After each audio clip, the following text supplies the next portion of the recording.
Barrister साहब, एक तो 9 मई पर जो कमीशन बनाने की दरख्वास्त थी, अब वो क्योंकि आईनी बेंच के सामने समाअत के लिए मुकर्रर कर दी गई है, लेकिन दूसरी ही जानिब जो एक और कमीशन का मुतालबा किया इमरान खान साहब की जानिब से, और उसमें 9 मई भी है, 26 नवंबर भी है, वरना उस मुतालबे को ना मानने की सूरत में सिविल नाफरमानी की कॉल भी दी जा सकती है। तो अब ये दोनों मामला पैरेलल चलेंगे या फिर इस वाले से आप लोग दस्तबरदार हो जाएंगे? बिस्मिल्लाहिर्रहमानिर्रहीम जी। जो पिटिशंस लगी हैं, देखिए 9 मई वाली वो खाली इमरान खान साहब की पिटिशन में नहीं है, उसमें बैरिस्टर एतजाज साहब ने भी पिटिशन दाखिल की थी। आपको याद होगा जस्टिस जवाद ख्वाजा साहब ने भी दाखिल की हुई है। ये काफी सारी पिटिशन है जो इकट्ठी क्लब हुई हुई है। अब वो चले हियरिंग के लिए आएंगी तो एग्जैक्ट पता चलेगा कि कोर्ट उसे किस तरह से प्रूव करती है, कमीशन की तरफ मामला जाता है कि नहीं जाता। इस वक्त हम ये नहीं कह सकते कि कमीशन की कोई डिमांड एक्सेप्ट होगी। अभी तो सिंपली जो पिटिशन फाइल हुई थी वो तकरीबन आप देखें ना 1.5 साल के डिले के बाद आज अब अगले हफ्ते में लगने जा रही हैं। अब उन पे क्या समाअत होती है और किस तरह से इवेंट अनफोल्ड होते हैं तो उसके अकॉर्डिंगली पता चलेगा। तो इसका मतलब कि ये वाली जो मुतालबात हैं जो अलीमा खान साहिबा की जानिब से जो मैसेजिंग की गई बानी तहरीक इंसाफ की, वो अपनी जगह हैं, यानी वो मुतालबात कि 9 मई और 26 नवंबर के हवाले से कमीशन कायम किया जाए और जो प्रिजनर्स हैं उनको रिलीज किया जाए, वरना सिविल नाफरमानी की कॉल होगी, इस पर कायम है।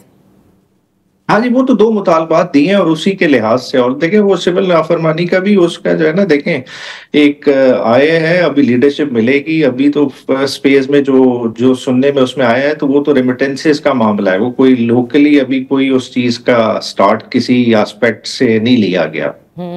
तो बैरिस्टर साहब, अभी पार्टी में इस पर मुशावरत हुई है? क्या पार्टी समझती है कि एक एहतजाज अभी हुआ है, अब फौरी तौर पर दूसरे किस्म का एहतजाज की कॉल दी जाए? अच्छा देखें, एक अगर ओवरऑल इमरान खान साहब के आप पर्सपेक्टिव से देखें, मैं समझता हूँ इमरान खान साहब ने जो है ना मुल्क को एक बहुत बड़े टकराव से बचाया है। जो 26 नवंबर को हुआ, चलें आप उसको जिस तरह से इंटरप्रेट करें, मतलब तहरीक इंसाफ का वर्जन ऑन रिकॉर्ड है कि मतलब 12 शहादतों का ऑन रिकॉर्ड है। बाद में बहुत सारे मिसिंग लोग हैं जिनमें से काफी सारों को प्रिज्यूम डेड किया जा रहा है। और उस तरह की सूरत हाल में अगर इमरान खान साहब दोबारा एक कॉल दे देते कि जी हमने आना है, ठीक है, ये सोग का पीरियड गुजर गया, दुआ हो गई, उसके बाद जी चलें, तो वो एक जो है ना बहुत खून खराबे की सूरत हाल भी इख्तियार कर सकती थी कि लोग इश्तियाल में हैं, उस तनाव ज्यादा हो सकता था। और इमरान खान साहब ने बड़ा ही जो है ना, मैं कहता हूँ क्राफ्ट्समैनशिप का मुजाहिरा किया और एक बीच का बड़ा रास्ता निकाला है। अब समझने वाले अगर इसको समझ सकें तो इसमें बहुत सारा बेहतर रास्ता निकल सकता है। नहीं, बेहतर रास्ता तो आप जिक्र कर रहे हैं, लेकिन जिस किस्म की बात की गई कि रेमिटेंसेस रोकने का कहा जाएगा ओवरसीज को, आप समझते हैं ये एक बेहतर रास्ता है? यानी आप पाकिस्तान की मईशत को नुकसान पहुंचाने की बात कर रहे हैं बैरिस्टर साहब, लोगों से कह रहे हैं तुम अपने घर वालों को पैसे ना भेजना।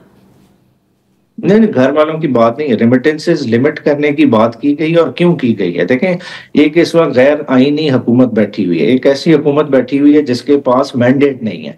और मैंडेट चोरों को आप फंड दे दें कि वो उन्हीं पैसों से आपके खिलाफ गोलियां खरीदें, अपनी आवाम पे चलाएं, तो ये कहाँ का इंसाफ है? देखें, एक सारी चीजों को बैलेंस करना है, उसके पर्सपेक्टिव में उन्होंने बात की है। और अभी क्योंकि जिस तरह से पार्टी डिलिबरेट कर रही है, अभी तो खान साहब से कोई मिला नहीं ना, उसके बाद कमेटी जाएगी, इसकी मोडालिटीज चीजें डिस्कस होंगी तो और बेहतर तरीके से आपके सामने आ जाएगी। तो पार्टी में अभी इस पर मशावरत हो रही है और बाद में ये डिसाइड होगा कि ये करना भी चाहिए कि नहीं, क्योंकि देखिए इस वक्त हुकूमत करने का तो फैसला खान साहब ने कर लिया है। देखिए 2 मुख्तलिफ चीजें हैं। करने का उन्होंने कहा है, सिविल डिसोबीडियंस मूवमेंट का उन्होंने अनाउंस कर दिया, करना किस तरह से है, किस हद तक चीजें जाएंगी वो आएगी। देखें, एक ओवरऑल है, ये सिविल डिसोबीडियंस की बात कर रहे हैं, ठीक है, और ये एक प्रोटेस्ट का जरिया है। मतलब वेस्टर्न डेमोक्रेसी में, इवन इंडिया सब कॉन्टिनेंट की आप हिस्ट्री उठा ले, सब कॉन्टिनेंट में भी ये चीज होती रही।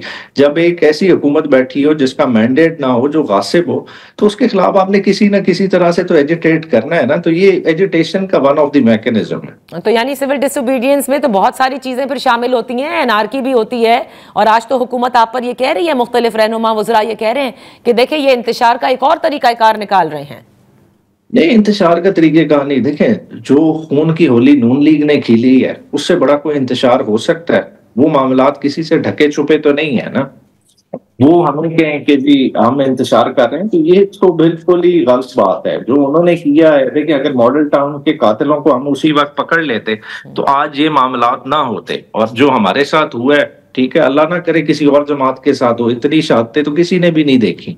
तो और खाली किस चीज के लिए कि सिविल राइट्स की इधर इन्फोर्समेंट की बात कर रहे हैं।